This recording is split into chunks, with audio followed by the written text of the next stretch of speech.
Hola les gars, c'est Sandrine et bienvenue sur ma chaîne YouTube. Si tu n'es pas encore abonné, profite-en, fais-le. Clique sur s'abonner, active la cloche de notification et c'est parti pour la vidéo.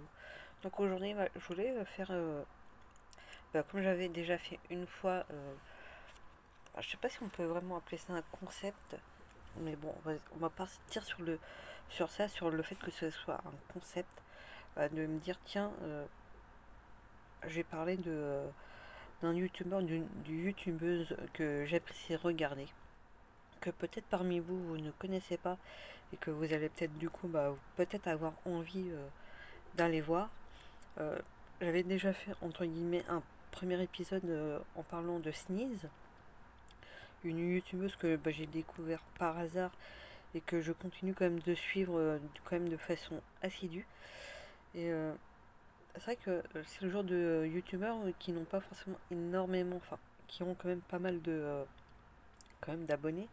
Mais c'est vrai que par rapport aux grands que l'on peut connaître, Cyprien, Norman et compagnie, c'est vrai qu'à côté, ça reste des petits en fait. Je sais pas si vous voyez ce que je veux dire ou pas.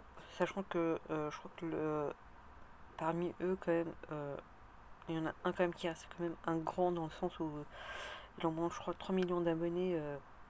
Là, je voulais pas forcément en parler là tout de suite maintenant. J'ai laissé un peu le truc passer. C'est Gamis 13. C'est un que j'apprécie quand même, mine de rien, de regarder. Mais bon, là, la vidéo, cela ne le concerne pas. Mais là, c'est la plupart vraiment des youtubeurs et youtubeuses que je vais vraiment suivre de façon assidue, que je regarde régulièrement les vidéos, déjà les nouvelles, même les anciennes en fait. En fait, c'est des personnes que je vais vraiment découvrir par hasard en traînant, on va dire, un peu à droite à gauche sur YouTube. Et là, en fait, assez récemment, en fait, je crois que ça doit faire à peu près 3 semaines, facile, 3 semaines, un mois. J'en ai découvert un. Alors là, c'est oui, je dis un, oui, parce que j'ai parlé d'un youtubeur. Alors peut-être que parmi vous, parmi mes abonnés, vous ne le connaissez pas. Euh, pour ceux et celles qui vont passer sur ma chaîne et voir cette vidéo, peut-être que vous ne le connaissez pas et que vous allez peut-être apprendre à le connaître. Je vais parler en gros de Vintage Tran. Alors je vous mettrai en description du coup le lien pour avoir accès à sa chaîne. En fait, c'est un mec.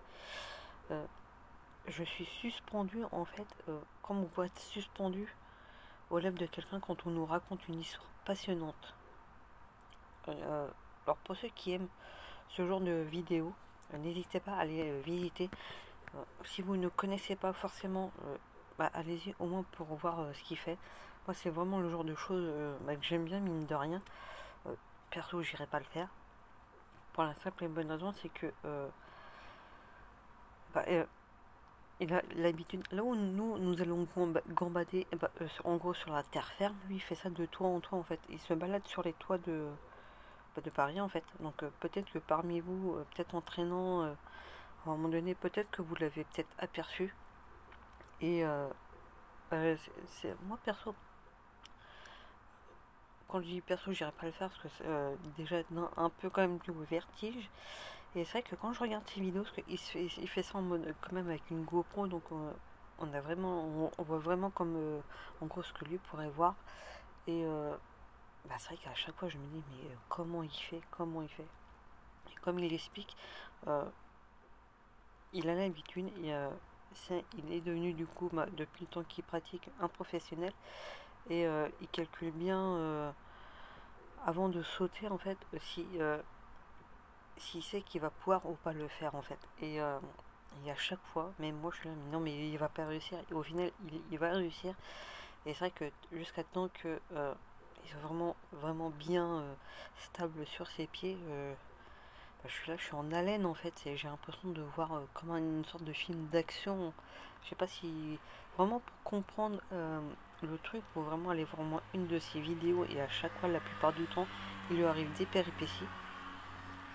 Et c'est vrai que même quand il fait aussi des vidéos où des vidéos que des personnes, enfin en gros des personnes m'ont envoyé des vidéos fail, et autres, ou même des vidéos qui sont réussies aussi. Et il va donner son avis et on a vraiment l'impression d'être... la manière dont il explique aussi, on a vraiment l'impression de vivre le truc en fait, même quand il raconte qu'il regarde les vidéos. Quand ça foire, il va être là en train d'expliquer éventuellement la raison qui fait que. Et c'est vrai que des fois, la plupart du temps, mais on se dit mais comment il fait et même monter sur un simple toit, mais pas forcément très haut, j'irais pas forcément le faire, sachant que c'est vrai que petit à petit, je commence à avoir plus ou moins le vertige. Après, j'irais pas forcément sauter de toit en toit, mais même aller sur le bord, franchement, je ne pourrais pas. Et c'est vrai que j'ai découvert ça par hasard. Je sais même plus en regardant quoi d'ailleurs. Je pense qu'à un moment donné, ça devait être sur la colonne de droite avec les vidéos qu'on nous suggère. Et je suis tombée dessus et j'adore regarder ces vidéos. Donc si vous ne connaissez pas ce gars, bah, n'hésitez pas à aller le voir. Et je trouve ça, ces vidéos très intéressantes. Et voilà, donc je voulais parler de Vintage Tran. Et voilà, n'hésitez pas. Là, pour le moment, il y a de quoi faire. Il poste quand même assez régulièrement. N'hésitez pas. Et à bientôt pour une nouvelle vidéo. Et surtout, dans ce genre, dans ces vidéos qu'il fait, bien évidemment, il n'incite pas les gens à le faire, surtout bah, parce que on est surtout si on n'est pas habitué en fait. Vous voyez ce que je veux dire ou pas? Donc à bientôt pour une nouvelle vidéo. Et vous inquiétez pas, je vais essayer de faire ça un peu plus régulièrement, de vous parler de telle ou telle personne, pourquoi je peux aimer. Parce que bon, c'est bien des fois aussi de faire des vidéos et de parler de choses qu'on n'aime pas forcément, sans forcément avoir à critiquer. Et je pense que ça peut être bien aussi de parler de chaînes et de vidéos qu'on peut apprécier aussi. Et à bientôt.